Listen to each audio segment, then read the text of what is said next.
Here I am again, guys. I don't know what happened with this thing. I apologize. It turned off on me. It does what it wants to. But nevertheless, here we are. So let's keep going, okay? Let's not get stuck by those little things in life.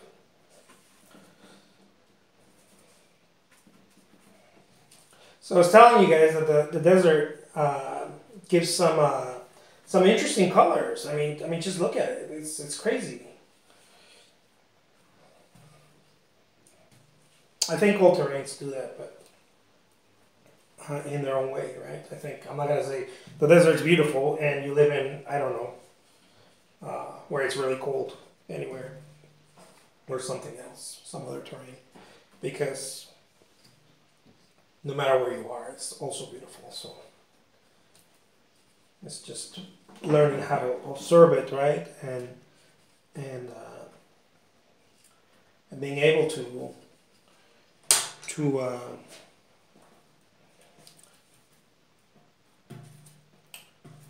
present it, to be able to paint it, or whatever you want to call it.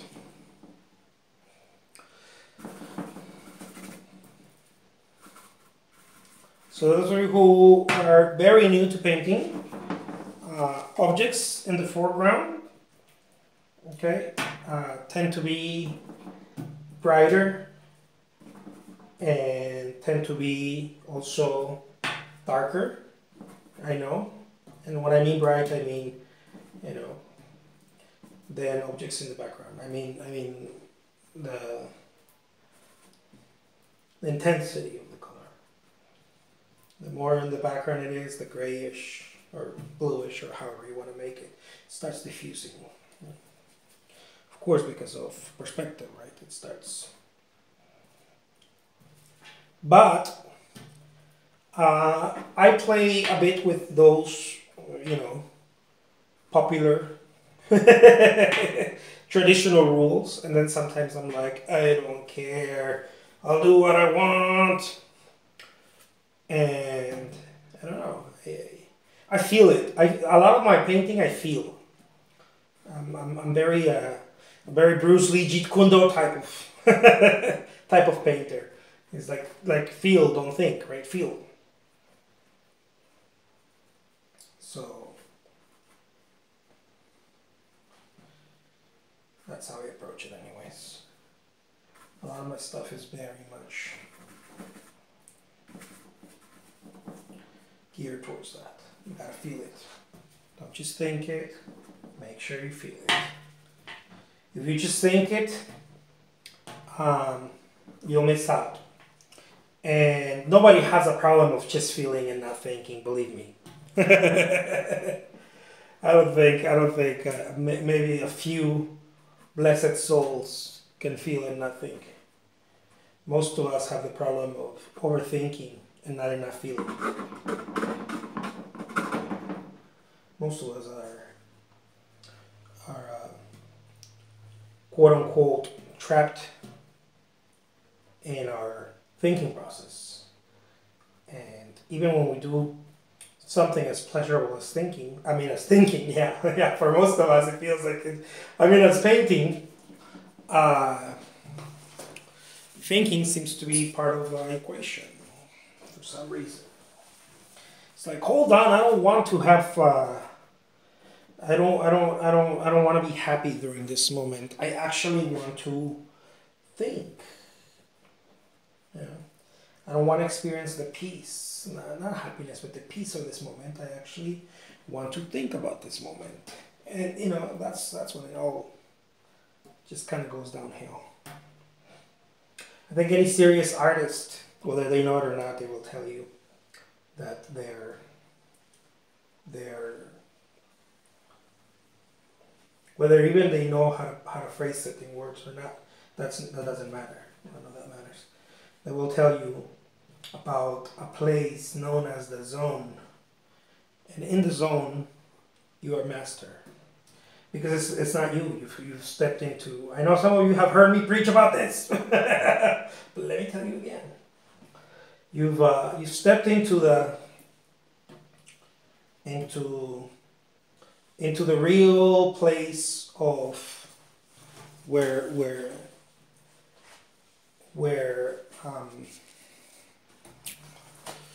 well, how do I say this? Into the real place where creativity is abundant, because it's not coming from you.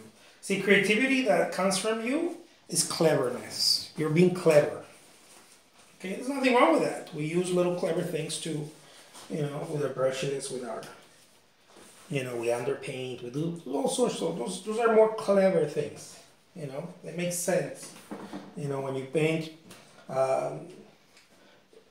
Van Gogh is a great example.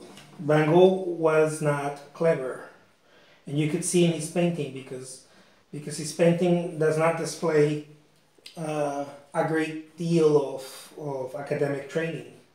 So what did he have in his hands if he didn't have that much academic training? He had heart.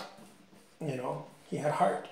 So when he painted, he had a lot of heart, and that goes beyond academic training. That goes beyond cleverness. That right there was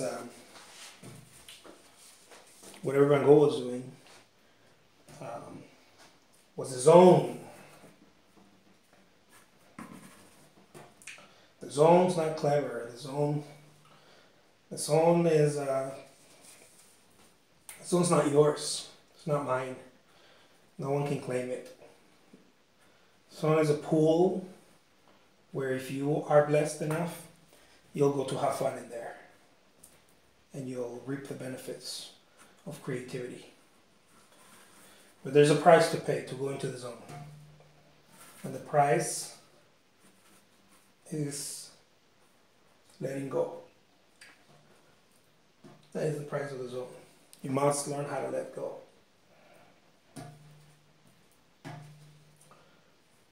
You must start trusting your practice, your instincts, and then you are welcome in the zone.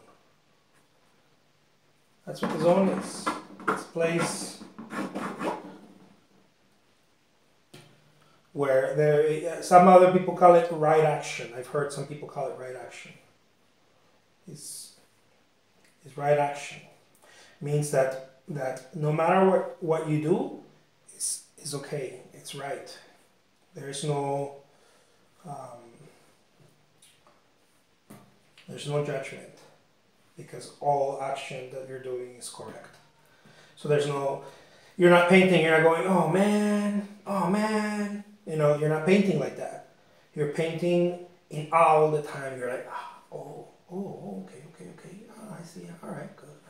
There's not even a commentary in your mind. It's just a full acceptance of what's happening. That is the zone, my friends. That is a neat place to be at. And that's really what I try to share with you guys over and over. And I'm not always in the zone, but that is my goal when I paint. And it's not even a goal that I'm like, I gotta get in the zone. No, it's like if I know that I let go, it will be fine. I will enter that place.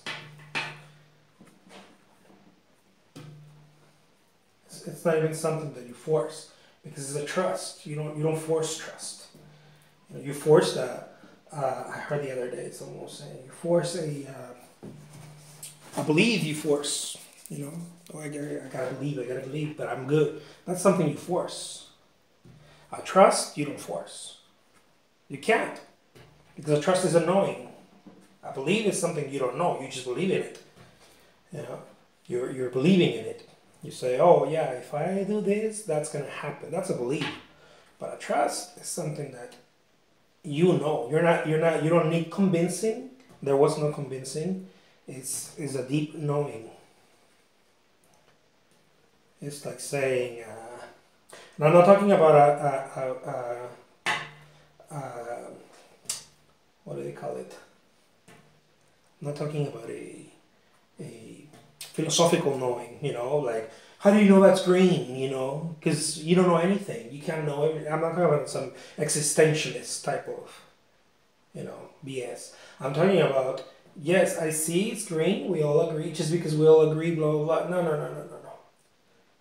No, it's something that you just know. You're looking and you know. It's not. You're not. You're not. It's not an ultimate truth. Nothing is ultimate.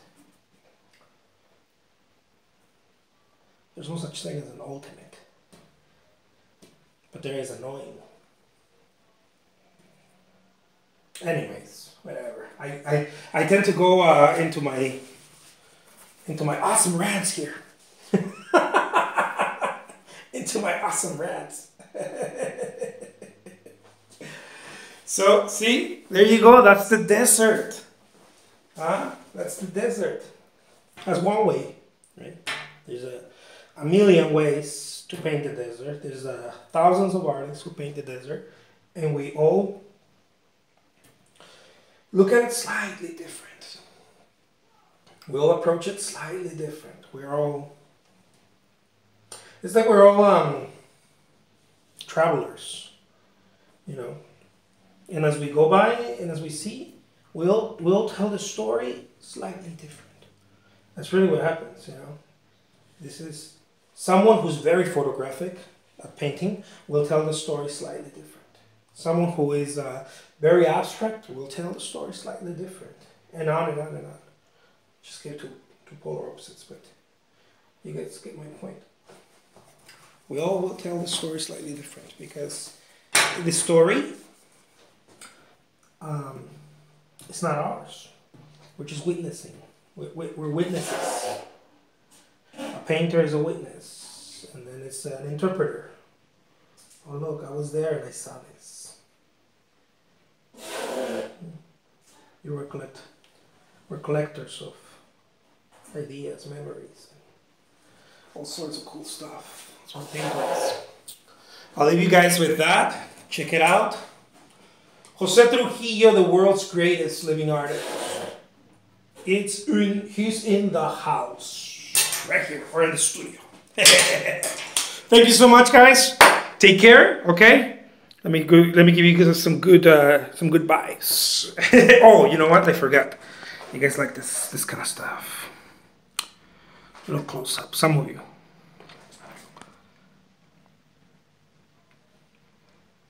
The magic is not in the paint or the brushes, or I know some of you guys love to know like the type of paint or the brushes, and that's fine. I'll be answering as much as I can to people who ask me. But the magic is in your je ne sais quoi. That's where the magic is. The magic is in the trust. You practice, you trust. It's a dance between practicing and trusting. You practice, you trust. Thank you so much. Till next time, guys. Have a wonderful day. Bye-bye.